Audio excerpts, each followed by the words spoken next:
Berapa banyak orang yang ingin mengajukan diri menjadi pemimpin tanpa berpikir mereka adalah seorang leadership atau bukan.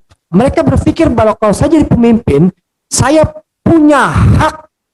Sekali saya bilang, seorang yang diangkat jadi pemimpin itu merasa dia punya hak, tapi melupakan kewajibannya. Apakah kewajibannya?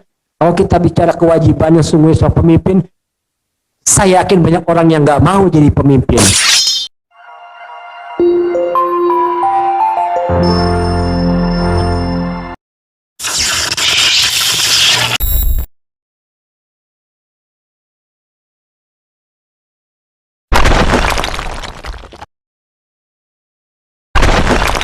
Saya punya gambar seperti ini, ya. Ada nggak yang bisa jelasin maksud dari gambar saya ini? Yang di depan itu siapa, lalu yang dikasih kaca pembesar itu siapa? Konsep orang banyak mengatakan bahwa leadership itu sudah pasti yang biru, karena dia adalah atasan. Leadership itu tidak mengacu kepada sebuah level jabatan. Leadership itu sikap, bukan kondisi atau bukan situasi. Memang bicara gambar, yang warna biru itu adalah atasan, pucuk pemimpin. Tapi pertanyaannya, apakah dia punya sikap leadership? Belum tentu. Sementara ini bawah, yang warna merah, ini yang paling bawah, mungkin kok jabatan manager, supervisor, staff. Tapi ternyata dia punya sikap leadership. Yang biru, bisa jadi orang yang tidak mengorbankan kesusahannya untuk memastikan yang kuning sama yang merah itu bisa senang. Tapi yang merah di bawah mau mengorbankan kebahagiaannya supaya yang kuning sama yang biru dan teman-teman merah lainnya itu bisa survive. Itulah leadership.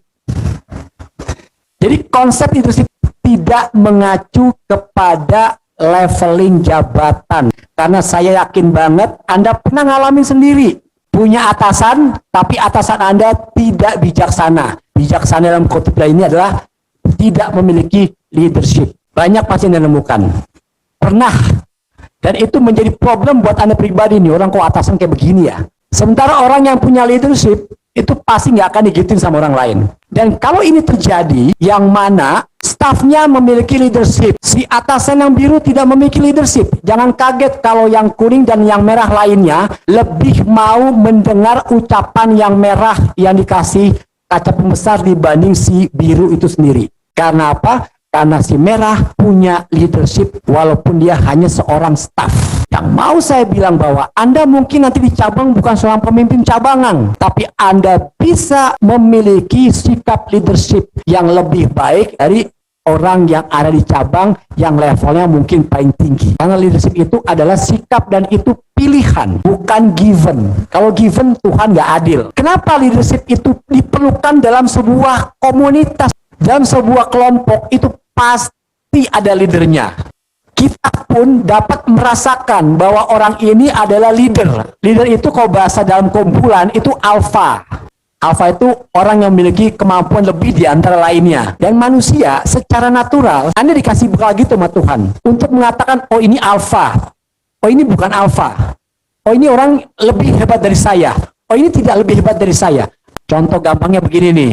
Kalau Anda datang ke suatu tempat, Anda melihat orang yang mungkin badannya tegap, kayaknya lebih kuat, Anda berpikir bahwa, aduh, kayaknya saya nggak mungkin konflik sama dia nih, karena mungkin dia punya kemampuan lebih hebat dari saya. Perasaan itu muncul karena Anda mengetahui bahwa, oh dia alpha. Tapi, Anda juga dikasih kekuatan feeling sama Tuhan, ketika Anda dipimpin sama seorang atasan yang tidak menjalankan fungsinya sebagai alpha.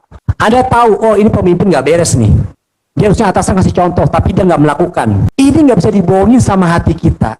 Kebutuhan komunitas untuk memiliki seorang pemimpin yang benar dan baik itu sama dengan kebutuhan kita akan makan. Sama pentingnya. Kenapa? Sekali lagi saya bilang, Anda bisa survive secara individu, belum tentu Anda bisa panjang usia, bisa survive dalam waktu lama. Apalagi dalam kondisi bahaya. Dalam kondisi bahaya seperti ini, orang harus bersatu, kerjasama. Nah, waktu kerjasama, itulah kita membutuhkan yang namanya pemimpin. Jadi kebutuhan pemimpin itu sama pentingnya kayak kebutuhan kita makan untuk keberlangsungan hidup manusia sampai nanti akhir zaman. Definisi leadership itu sendiri dari beberapa kata orang pakar. Yang pertama ada Harry Truman, dia Presiden Amerika. yang ke-33, dia bilang, kepemimpinan atau leadership adalah kemampuan untuk membuat orang lain melakukan apa yang tidak ingin mereka lakukan dan mereka menyukainya. Artinya apa? Bagaimana Anda mempengaruhi orang untuk melakukan satu hal yang nggak suka, tapi mereka melakukan dengan senang hati. Nah, bagaimana menginfluence mereka supaya mereka mau ngejar target, tapi dengan senang hati mengikuti aturan yang baik dan benar. Yang kedua, Vince Packard, dia merupakan orang jurnalis dan sosial kritik di Amerika. Dia bilang, kepemimpinan tampaknya merupakan seni membuat orang lain untuk melakukan sesuatu yang Anda yakin harus dilakukan. Lagi-lagi dia mengatakan bahwa kepemimpinan adalah how to influence, mempengaruhi orang. Yang ketiga, Warren Benson, pengarang buku, dia memisah apa sih bedanya manajer sama seorang pemimpin. Dia bilang, manajer melakukan sesuatu dengan benar. Dengan benar di sini adalah dengan aturan. Tapi ketika bicara pemimpin, pemimpin melakukan suatu hal yang benar.